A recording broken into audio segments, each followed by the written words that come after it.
Okay, good afternoon. I think we ought to get underway. There are still people joining, but we'll start if we may. Welcome to this conference about the report of the Duxbury Working Party. It's with enormous pleasure that I can introduce our three expert speakers today. So thank you to Sarah Hoskinson for joining. Sarah is a partner at Burges Salmon and a financial remedy specialist. And she is also a member of the Duxbury Working Party. So it'll be really interesting, Sarah, to hear what you say about the report. Thank you. Sam Hickman is a partner at VWV. She's a collaborative lawyer and an accredited family mediator. Nicola Frost is a barrister at 3 PB Chambers with a substantial financial remedy practice. She sits as an arbitrator and is the author of a book about prenuptial and postnuptial agreements. And as for me, well, I'm me. We're going to be talking to some slides that you'll see before you. The conference is going to end at 5:30 pretty promptly. If you want to raise any questions, please could you use the Q&A function that is on the screen in front of you. We'll try to pick up on those. We're not sure how much time there'll be at the end for questions. But let's get underway. So you'll see the first slide just tells you who we are. And Sarah, I think over to you for the second slide. If we could have the second slide, please, Neve. Thanks, Stephen, and thanks everybody for joining. I'm just going to start off really quickly by saying how the Duxbury Working Party, as the reports sort of group, came about. The Duxbury Working Party has been in existence for a really long time, but was, I think, largely Nick Mostyn, Lewis Marks, and Peter Singer before he died, and they discussed it. Wasn't very clear, except in the notes, as to what scrutinisation there was, I think, and there was a lot of criticism from the profession in articles about how those assumptions were taken into account and whether they were looked at. And, you know, aside from a brief change in 2009-10, which I'll talk about later, there hadn't really been any change in the assumptions. So Lewis Marks pulled together what he describes as a self-selected group. He invited those who had been critical of Duxbury in articles. He invited Mary Waring, who was the first IFA to be involved in the group, and an incredibly welcome addition. And I found myself on it through being a member of the Resolution Financial Remedy Pensions and Tax Committee. And it was very much a team effort over 2020, end of 2023, 2024, up until when the report was filed. So I will tell you more about it later on, but that was the sort of background to how that group of people came together. And I'm going to hand over to you, Nikki, Sam and Stephen, to discuss background, context, and I'll join you again to talk about the report after that. Thank you. Next slide, please. So, having heard from Sarah, we have to ask, are the recommendations authoritative? Well, they're not binding, but you have heard who was part of the Working Party. Not only is it a panel of eminent financial remedy experts, those with an eagle eye will have noticed that in your new at-a-glance, the tables have been produced in your at-a-glance books. Very soon after the report was published, those tables appeared in capitalized, so some of you may well be ahead of the game if you have that. And furthermore, whilst of course this report can't bind the courts, over a month before the final report was published, His Honour Judge Hess cited it in a case himself.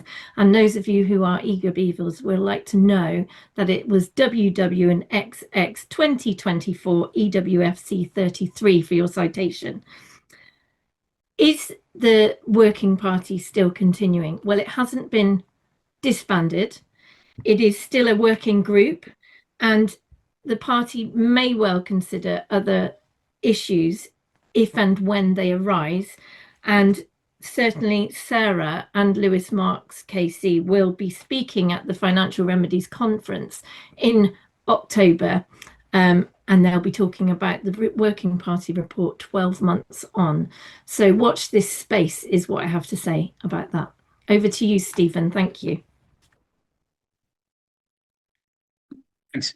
So what is Duxbury? Well, I think everybody here will know that already, but it's based on the case of Duxbury and Duxbury that was heard in the Court of Appeal and is reported in 1987 1 FLR page 7. It was actually heard, I think, on the 25th of November 1985 in the Court of Appeal. And it's about capitalising a maintenance entitlement. It was described by Lord Nichols in a way that refers to champagne, as if we all drink champagne on a Friday night, in the way that you can see on the screen from White and White. So the Duxbury fund calculation involves using income and ultimately exhausting the capital at the theoretical point when the wife would down her last glass of champagne and expire as predicted by the life tables. Well, that's one way of putting it, but the underlying message is clear in what he said. And I think probably the less said about that now, the better. So should we move on to the next one, please, Sam? Oh, we've lost Sam, have we? Oh, no, I'm here. Can you hear me? Yeah, great. Okay. So I'm just going to look at the Duxbury paradox.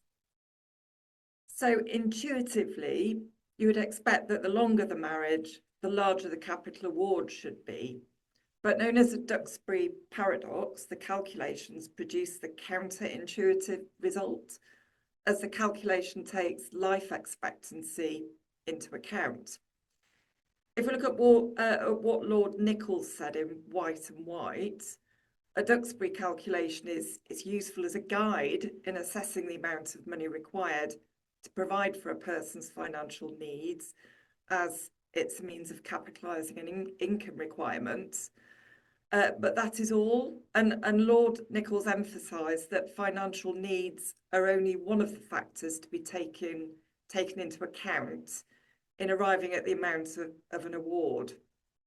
Therefore, whilst the amount of capital required to provide for an older wife's financial needs may well be less than the amount required to provide for a younger wife's financial needs, it by no means follows that where you've got a case where resources exceed the party's financial needs, the older wife's award will be less than the younger wife's. Over to me to talk about if Duxbury were to be heard today. Well, would the actual case be decided in the same way? Probably not. We did things differently in 1985. In 1985, I'd been at the bar already for 5 years, and when I think back to how we worked in those days, it was very different. And in the report of the Duxbury Working Party, the point was made in paragraph 65 that on the facts of Duxbury, the result probably would have been different, or at least the approach would have been different. The big point in the Court of Appeal that was being argued was that Mrs. Duxbury had a relationship with a man who's 14 years younger than she is, a Mr. Black, and Mr. Duxbury thought it terribly unfair that Mrs. Duxbury would get a capital sum, because if she died first, it might mean that Mr. Black would inherit some of her money. Well, the Court of Appeal, even in those days, didn't think much of that either. But as was said in the Working Party report, the difference in the modern era is that Mrs. Duxbury would be very likely to have received a substantial sharing award, which might have obviated the need for the additional consideration of her needs. So that is putting Duxbury in its current context. And Sam, it's back to you now for the next 3 slides, I think. Thank you, Stephen. If we look at the assumptions of Duxbury, these are set out in At a Glance, but to run through them briefly, the calculation is based on actuarial life expectancy, and so there's no protection for the pay if they live longer. They could potentially therefore survive beyond the exhaustion of their fund, even if the fund had performed as anticipated in the calculation. It also assumes that there'll be a uniform rate of inflation at 2% per annum, that income yields would be 3% per annum, 1.5% in the first year, and that capital growth would remain constant at 3.75% per annum. Could we move over to the next slide, please?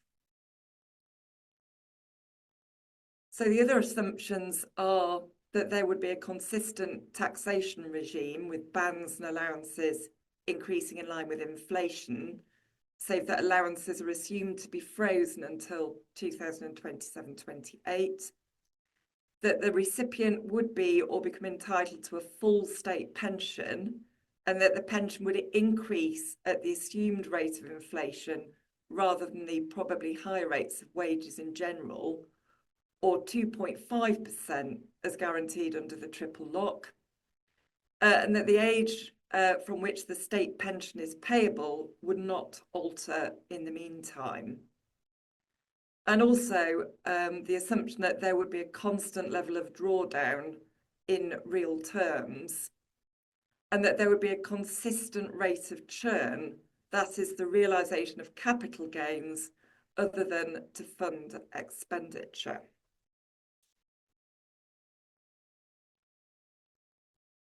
Next slide, please. If we look at the real rate of return, if we look at Appendix 2 of the report, it sets out in tabular form the income yield, capital growth, inflation and real rate of return adopted by At a Glance over the period 1992 to 2025. For example, if we look at the 1992 edition of At a Glance, which is when the standardised Duxbury table was first published, the initial rate of return was 5%. In 1998, the original Duxbury Working Party came into existence and produced its first report, Duxbury the Future, and it proposed a real rate of return at 4.25%. And this was adopted by At a Glance from 1998 until 2006. There are occasional adjustments made to the key assumptions, but they were de minimis because the view of the members of the Working Party was that even dramatic events in the financial landscape, for example, Black Monday, 1992, would be blips in an otherwise historically clearly identifiable trend. In January 2002, the Duxbury Working Party reconvened and recommended that from April 2002, calculations should be done using a real rate of return at 3.75%. And this led to the publication of 2 tables being published in the 2002-2003 edition of At a Glance. One of the tables used a rate of return at 4.25%, and the other table a rate of 3.75%. We then have the case of GW and RW, which is on the slide there, which was a Mostyn case in which the court approved the rate of 3.75%. Mostyn stating, it's blindingly obvious this is between 4.25% and 3.75%. The lower figure is right. Indeed, present market conditions suggest that 3.75% is distinctly optimistic. Over to you, Nikki.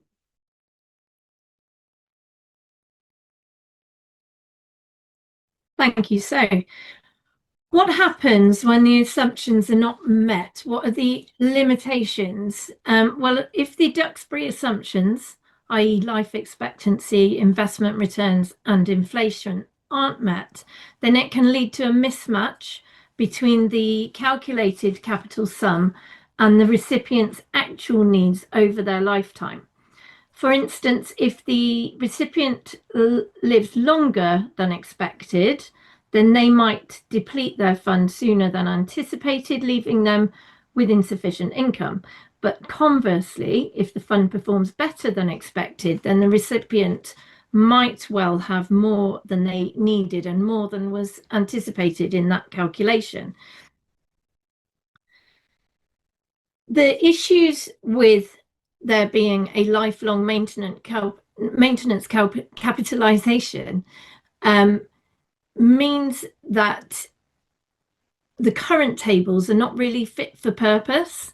And I know Sarah's going to come on to the changes that have been proposed, but in practice, in the legal side, it was the combination of the court embracing a clean break, and then the introduction of pension sharing, as well as the sharing principle. It means that these tables really just don't work anymore because they're giving a false impression of what people actually need to move forward. That's the case. The case of SS and NS is quoted in paragraph 50 of the report. And it clearly sets out that joint lives maintenance orders had become an endangered species, and secured joint lives orders were virtually extinct, is what the law says, what the report says. So moving forward from the report, we can make those changes that actually do bear some resemblance to real life. In terms of there being a discriminatory element to the Duxbury calculations, it's usual, obviously not always, for the recipient to be the wife in the case. And the Duxbury calculation always assumed that the recipient is or will become entitled to their full state pension, which at whatever the current pension age is. In 1985, that was at age 60. We've increased now 67, and it may go up again in the near future. So it's not a realistic calculation. Could we have the next slide, please? A hint of caution here in relation to there being a house plus a Duxbury calculation. That may have been the case many years ago, but we ought to be careful, because it's not just making sure that the less financially well-off in terms party has got an income and they keep the house. There is, of course, the sharing principle that we have to engage as well. So we have to be extra cautious around that. And just to mention, the prequel really to Duxbury is the case of Preston and Preston, which is highlighted here. Effectively, prior to Duxbury, it was making sure that somebody had a capital fund, what do they need per year, and then looking at what they lived off from the interest. So how do they maintain that fund, which is not actually what Duxbury is trying to do. Is we're talking about amortization of the fund, and I'll come on to that in just a second. Next slide, please. Feeding into what I just said about being careful about just limiting needs to having a house and limiting needs to the income, we have got to look at needs in a more broader context as set out. I know you will all know the case of WC and HC. Mr. Justice Peel has given a very helpful background to, and it's a very useful case to be citing in financial remedy cases. But it's been made very clear that, of course, the main drivers in the discretionary exercise are the scale of the payer's wealth, the length of the marriage, the applicant's age and health, and the standard of living, although the latter factor cannot be allowed to dominate the exercise. But the source of wealth is also relevant to needs, and you have to be able to weigh that in the balance when making your assessment as to what needs are. I talked briefly, I mentioned amortization, and I know the majority of people on this link now will be very familiar with amortization, but I'm also aware, us as a panel are aware, that there are many junior members and attending this. So forgive me, I am going to set out exactly what amortization is in relation to Duxbury. We are looking at, in Duxbury, amortization refers to the planned gradual depletion of capital over time to meet ongoing needs. And it assumes that capital will not be preserved, but used up efficiently, balancing income and capital drawdown. It's basically been a financial tool to calculate clean break settlements where a spousal maintenance claim arises. And the goal is to amortize the lump sum, i.e. draw it down year by year so that the combination of the capital and investment returns funds the recipient's lifestyle for life, ending at 0 at life expectancy, which is in the current Duxbury tables. I know Stephen read out the quote from Lord Nichols of Birkenhead from White and White. I think it's worth emphasising this is amortisation in a nutshell. The Duxbury Fund calculation involves using income and ultimately exhausting the capital at the theoretical point when the wife would down her last glass of champagne and expire as predicted by the life tables. So if you ever forget what amortization is, go back to White and White and look for champagne. Moving on, Sam, to Stephen. Every time I drink a glass of champagne, I remember that, Nikki. Thank you. And we've had a question from Andrew Barton, and I think, Sarah, that you're going to deal with that as part of your coverage of the report. Is that okay? So Andrew, we've seen the question and we will deal with it. Now being something of a nerd, I have to say I'm thinking about the word amortization. I looked up what its Latin origin is, and its Latin origin is a vulgar word apparently for meaning to kill something off. Ad mortere. So what you're doing is killing off the lump sum over the projected period that the recipient needs an income.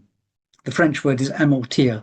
So that's what you're doing. You're killing off the identified sum over the period that the recipient needs an income, so that there's nothing then left. Could you go back to the previous one, do you think, please, Neve, the previous slide? So, okay, there's been a discussion as to whether it is correct in all circumstances to approach a capital sum received by the less financially well-off spouse, whether that sum should always be killed off in the recipient's hands. And in the case of Waggatt, and this is the case I think that you have to turn to look at this, in the Court of Appeal in Waggatt and Waggatt, which is 2018 case, Lord Justice Moylan says that there has to be a fact-specific evaluation as to whether the sum in the let's say, wife's hands should always be killed off at the end of the projected period. I think we may be talking cross purposes within all this. The very essence of Duxbury is that the recipient gets a capital sum, which by definition, because it's a Duxbury payment, would be killed off over the projected period. That's the essence of a Duxbury calculation.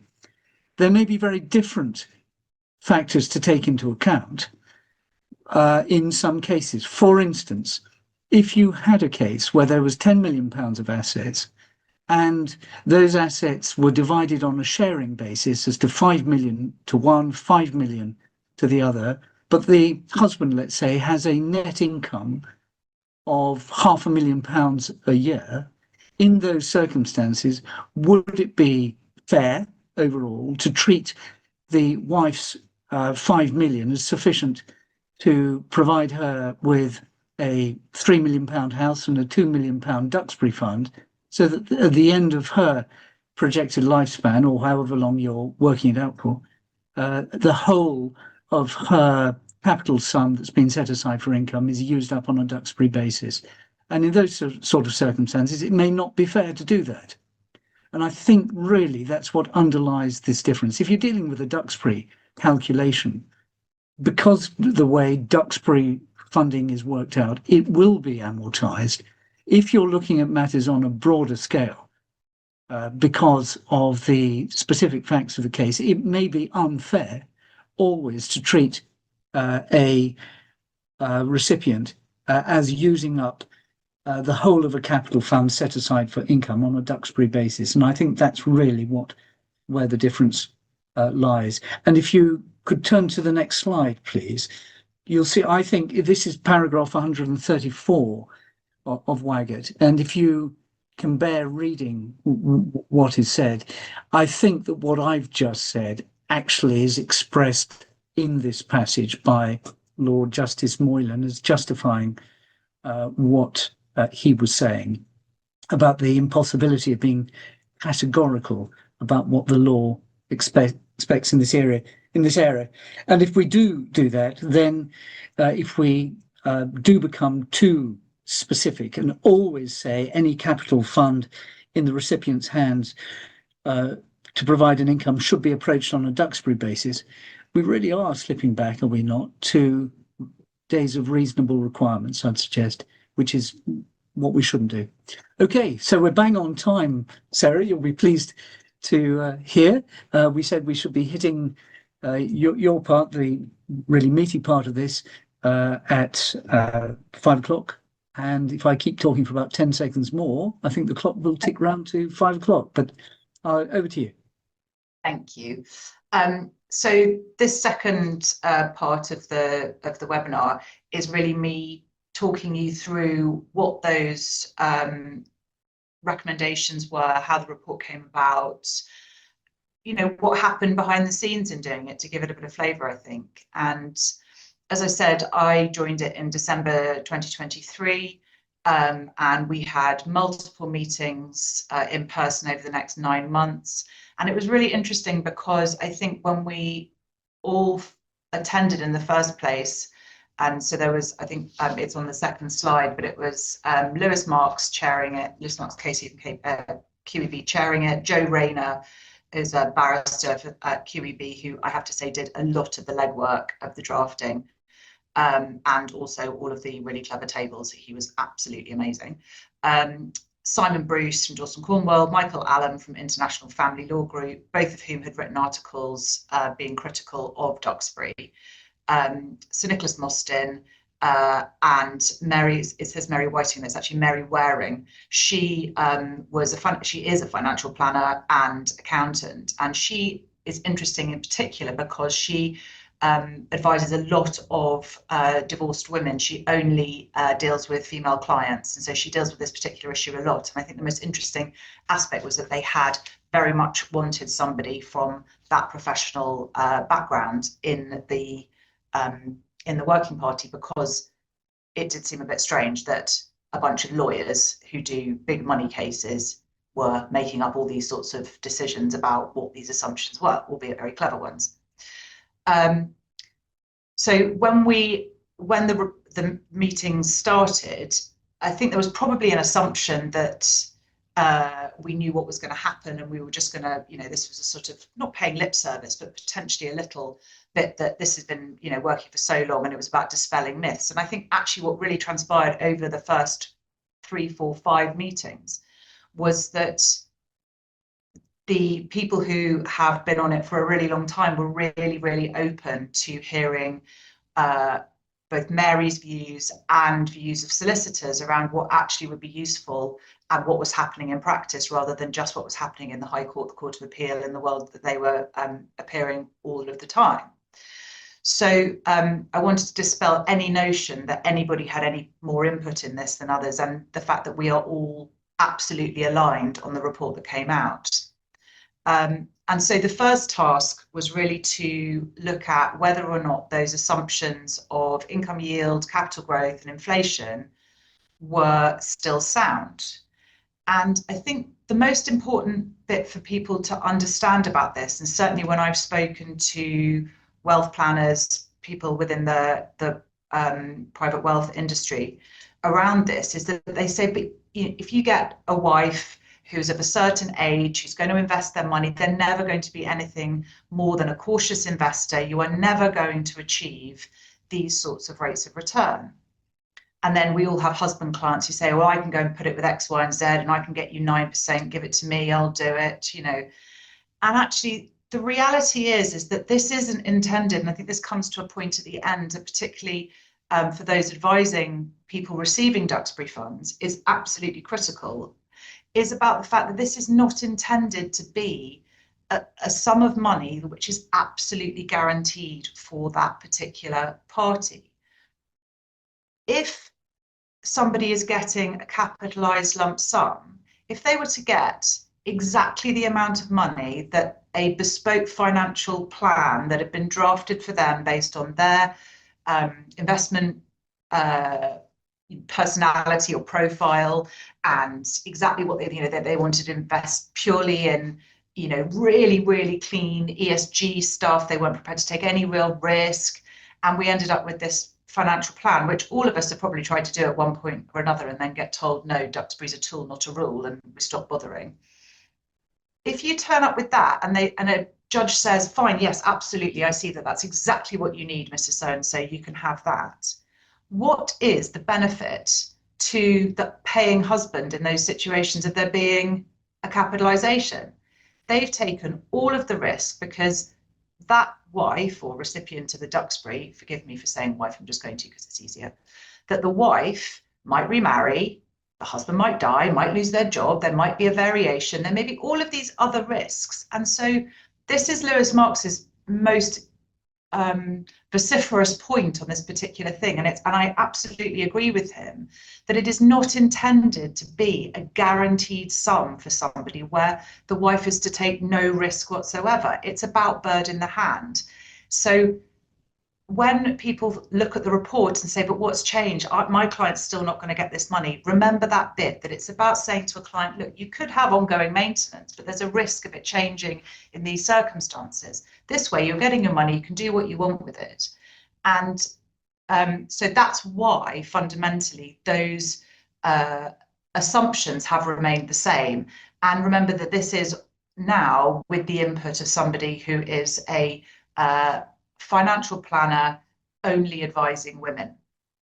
So that was the first point of it. And it's worth flagging up, as Sam was saying earlier, that actually the only change, certainly that I can remember being made, and I went and I found in 2009, 2010 at a glance yesterday, was that in 2009-10, after the banking crisis, they changed the income yield. The other assumptions stayed the same, but they changed the income yield to 0% and increased it to 1.5% the following year, and then back to 3% the following year after that. So the banking crisis was only going to have an impact on the economy for 2 years. It was good to know, wasn't it? That was their prediction. But the big issue to take away from this, the reason why those assumptions are still sound, is that it's about risk sharing. So then could I have the next slide, please, Neve? The second point is about management charges. And we look at, you know, in financial remedy proceedings, we look at the net figure and what people are going to have in their hands.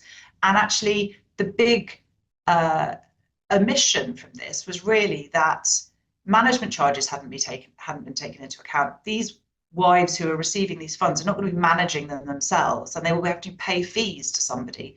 So just like we take into account notional costs of sale on a property and those things, it's absolutely right that we take into account management charges. How did we come up with 1% for funds up to $1 million and 0.5% for the fund over $1 million, or funds, you know, from that point? It was really that there was quite a lot of debate about this, and so we all asked quite a lot of advisors who we know well what their charges were, sort of empirical research. And then there was also people who shared their own experiences of investing and the amount they pay. And fundamentally, Mary Waring had the final say as to what she thought was reasonable, taking all of the information that we had into account. And again, everybody agreed on that. It's a figure, it will be different for some cases, but when you put into the context, the principle is now that the payment that's having to be made for that advice is taken into account. I think it's a positive one. Next slide, please. So the third point that came out of the report, and this is really the greatest change in principle, is that obviously Duxbury, it was almost like a sort of light bulb moment actually, because we were all talking in practice, and remember the majority of us, I mean, I wouldn't say that we are doing, you know, basic needs cases on a regular basis, but we are not doing, you know, 100 million quid cases in the High Court the whole time. And so there was a sort of surprise, or a kind of lack of, you know, understandable lack of awareness of the fact that actually the majority of solicitors and counsel and judges are dealing with cases where we're no longer seeing joint lives orders. We're not seeing somebody saying, but I can't possibly work. We're saying, well, what could you do? What's your earning capacity? When are the kids leaving home? What are we going to be able to do? When are you going to retire? All of those questions. And that actually there was a real anomaly between the big money clean break orders that were being made in the High Court and what were, well, the maintenance orders that were being, an anomaly between that and the maintenance orders that were being made in the High Court, but fundamentally also the maintenance orders that were being made in the family courts up and down the country. And I remember a moment where Sir Nicholas Mostyn in particular said he'd gone away after a meeting and he'd gone and looked at all of the cases in which he'd ordered maintenance versus all of the orders that he'd made with a Duxbury fund. And he said, I just can't quite believe that we haven't really put these two and two together, that actually we're one principle in relation to ongoing maintenance and quite the other when we're looking at somebody's needs on a Duxbury basis. And from that point on, he was particularly hugely behind this idea that actually we needed Duxbury to reflect the reality of what happens in practice. And we also, one of the points I made was we actually need to make the tables that are in at a glance useful to people there in the, you know, Bristol Family Court or wherever you may be, to actually get figures that are going to be useful in the negotiations you're actually having at an FDR in court. So that is where the big change happened, which is to say that there should no longer be a default that you are using actuarial life expectancy. What you actually are doing, if you could just carry on to the next slide, please, is saying, well, what's the appropriate amount? What are somebody's needs? What's their income? What's the shortfall? And what's the term? And then you go and look at the tables. And that is a really, really big change. And I think what it does, it was a bit difficult really between November when the report came out and the fact that the next at a glance was coming out in May this year, because the changes were only then available for those people who had a capitalised subscription online. But now in the Ukrainian coloured new at a glance that there is, we have tables, and obviously they're available in the report as well, but they're in page 44 and 45 of the new at a glance, the 2025-26 one. And they show rounded up to the nearest 10,000, what the amount of money would be, not only for set periods of time up to 30 years, but also for much, much lower sums than we've seen before. I actually haven't got my previous at a glance to hand, but one of the things was, I think it started at an income need of 30. I think that was the minimum amount that was in the table. And actually, you know, that's quite chunky maintenance. You know, that's nearly £3 a month. And actually, we need as practitioners something which, you know, we're often looking at the shortfall between someone else's income need and their own income. So what I hope is in this table, and I have to give absolute kudos to Joe Rayner for drafting it. And if you look in the report, what's behind it is a table which shows the discount rates he applied and how he applied. I was meant to draft this with him. I have to say he produced it to me, blinded me with numbers and science, and I said, that looks brilliant, Joe. So he is completely responsible for this.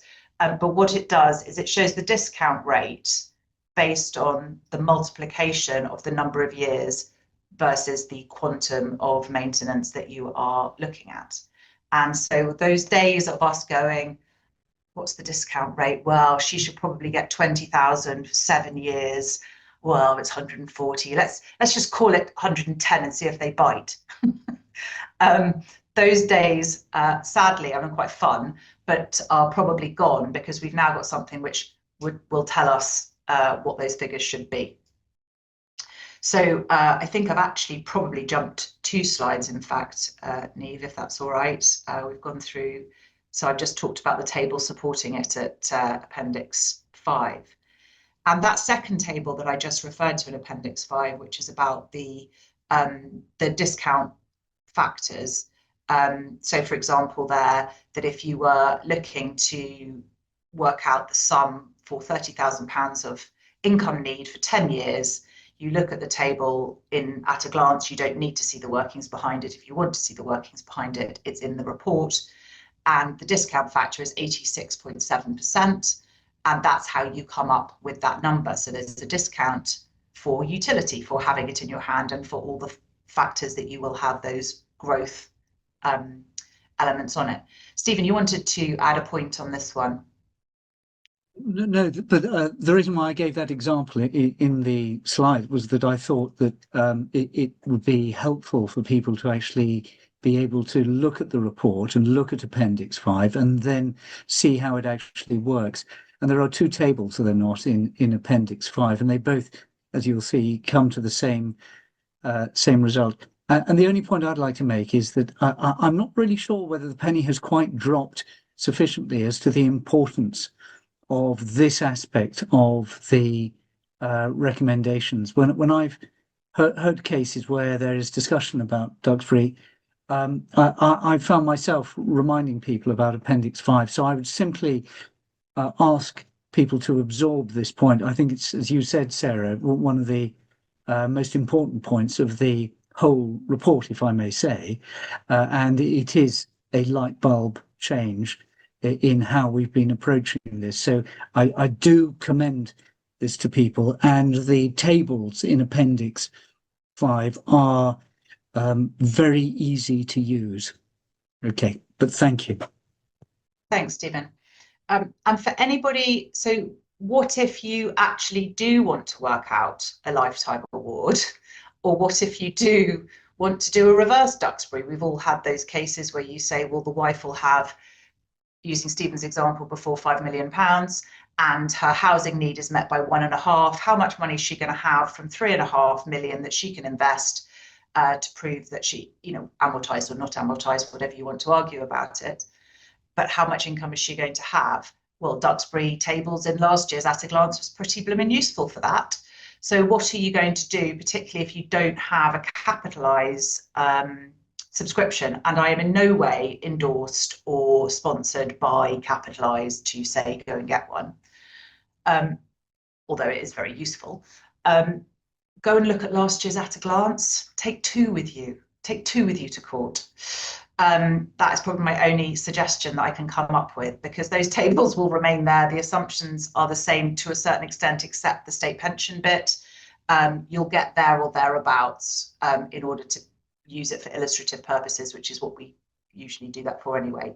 But it's absolutely right. And we had a question beforehand about whether or not you could access the capitalised calculations without a subscription. And no, you cannot. So yes, moving on to the next slide, please.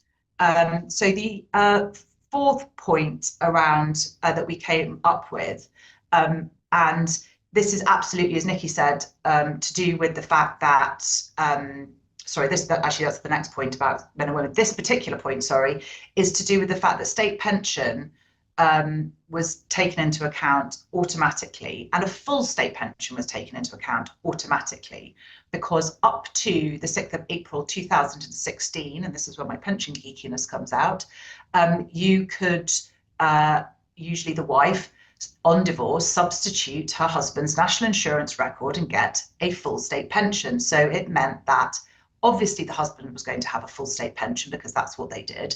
And the wife, whose would be patchy because she's been looking after children and all the rest of it, would be able to match her husband's national insurance record, therefore get a full state pension immediately on divorce. It was fabulous.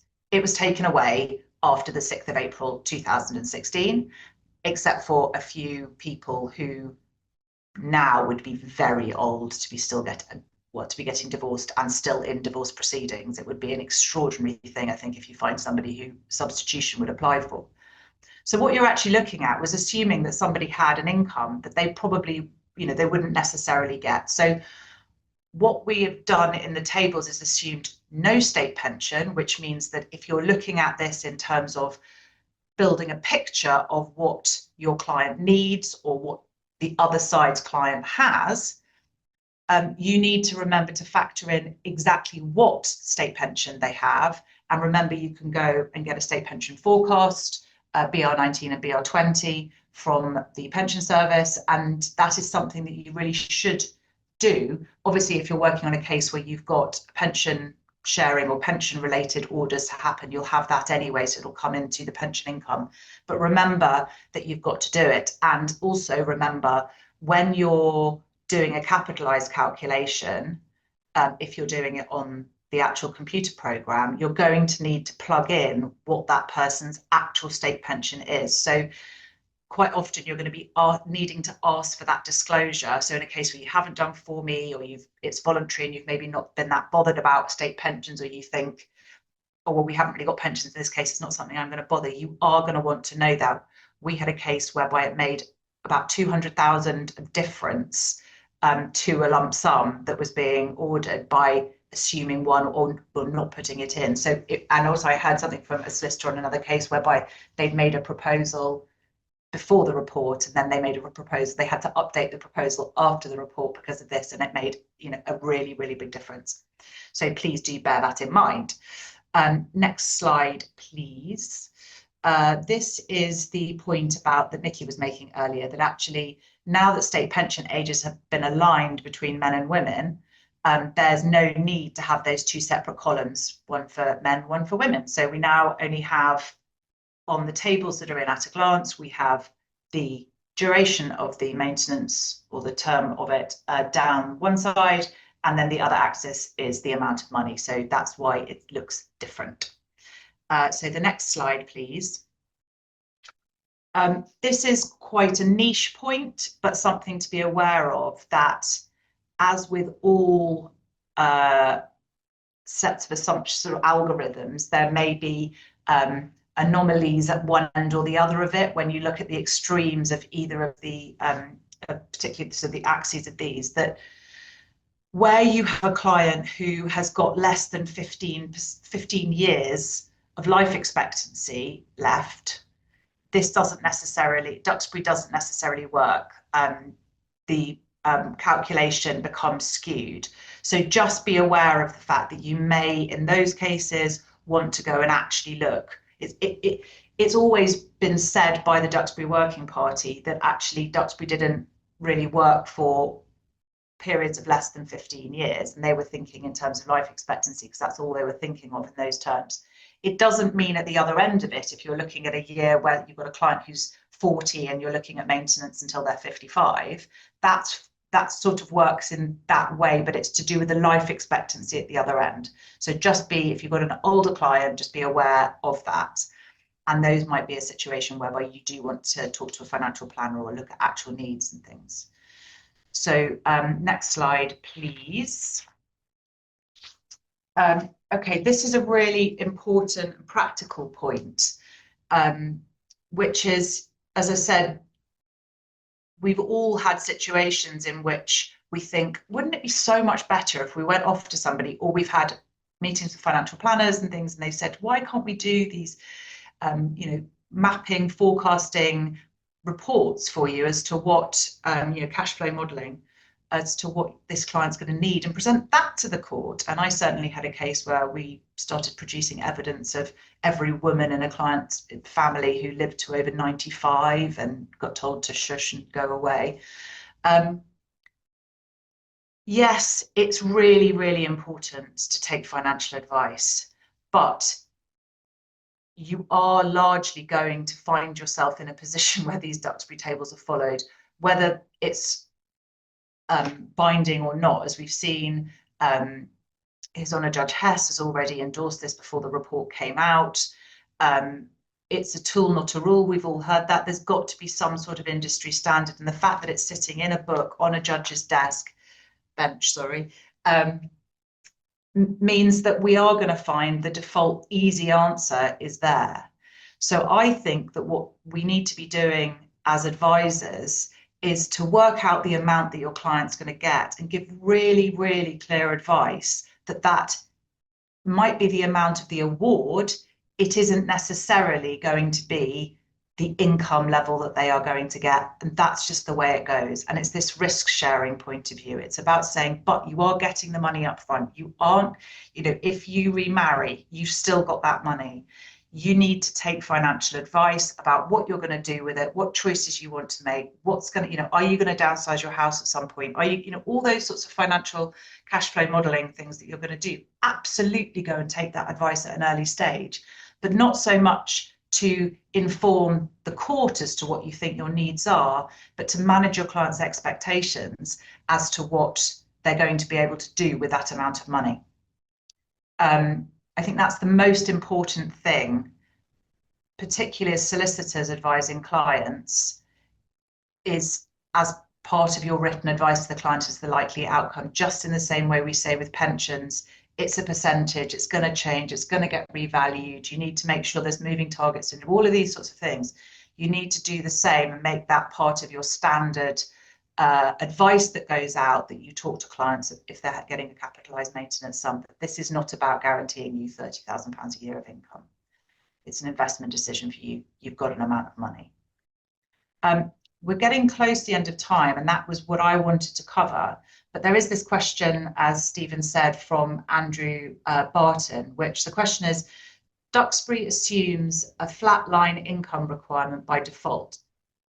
What is the panel's view on whether on a joint lives basis, an eroding income requirement should be the default rather than the exception? And I think if I'm understanding the question right, and please put in the chat, Andrew, if I'm not, it's the fact that you assume, do you assume that somebody spends less money as they get older than when they are younger, and that should be the default? So rather than saying that when you do your income needs schedule at age 50 and you work on the basis you're going to have a personal trainer, you're going to go out all the time, you're going to all these sorts of things, that by the time you actually get to 82 you're not going to be doing as many of those things and you're going to be spending much less money. We should assume a reducing amount of income need. Again, I would go back to the point that it's meant to be illustrative, and it is a risk sharing amount of money and profile that you're looking at. So in the same way that if you said, I mean, none of us ever have cases where we actually get the amount of money we put in an income needs schedule. You never get that from a judge, do you? You never get that in a negotiation. And also those, I don't think I've ever had a client who's been able to fill out one of those schedules with any absolute certainty. Most of them put their head in their hands and say, oh my God. And at some point you think, well, how much is my electricity? How much is my water bill? As you're trying to fill these schedules in.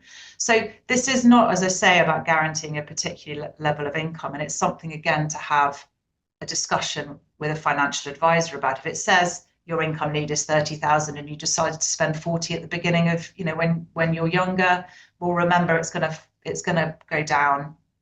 Your available income is going to go down later. I think it's just about being broad, big picture about it, to be honest. And the fact that we're not now looking at joint lives positions means that we're then more looking at what other aspects of income and capital are there to meet their needs, such as pensions. Does anyone else have any other different views on that? Yeah, can we bring Sam and Nikki on that? Nicola, is there anything that you'd like to say about that point that Andrew's raised? Well, only to pick up on the last part that Sarah mentioned, of course, that we are looking at a much shorter period.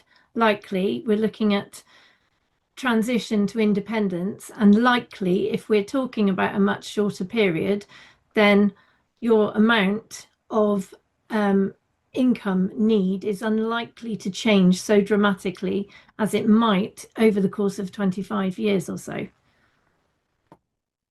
There's also the point about people, if you are dealing with an order based on whole life expectancy, actually towards the later years of life, there may be very heavy expenditure again, because people then have to go into nursing homes that can cost anything in the region of £1,500 a week.